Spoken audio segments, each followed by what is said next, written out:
1946లో భారతదేశంలో సైనిక తిరుగుబాటు జరిగింది, తెలుసా మీకు? అవును సార్. ఆ? ఉమ్. అప్పుడు సైనికాధికారులు ఇచ్చినటువంటి రిపోర్ట్లు ఏమున్నాయో తెలుసా మీకు? ఒకసారి చూడండి సార్, సార్. చరిత్రలోకి వెళ్ళండి, వెళ్తే తెలుస్తుంది. ఈసారి తిరుగుబాటు కానీ ఇదైతే ఒక్క ఆంగ్లేయుడు కూడా భారతదేశం దాటి బయటకు వెళ్ళలేడు.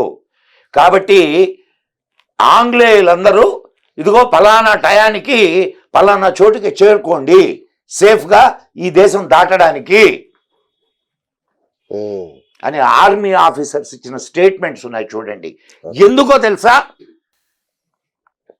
సుభాష్ చంద్రబోస్ నిర్మించినటువంటి సైన్యం డిస్మాంటిల్ అయిన తర్వాత ఇక్కడున్న సైన్యంలో స్వాతంత్ర్యేచ్ఛను రగిలిచ్చారు.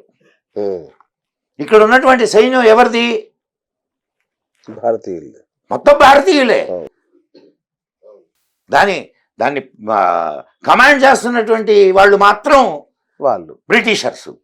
సో ఎంతమంది ఉంటారు? వీళ్ళు లక్షల్లో ఉంటే వాళ్ళు వేలల్లో ఉంటారు. ఒక్కసారి భారతీయ సైన్యం తిరుగుబాటు చేస్తే ఏమవుద్ది? నిజంగానే ఒక్కడు కూడా దాటిపోడు. అప్పుడు ఆ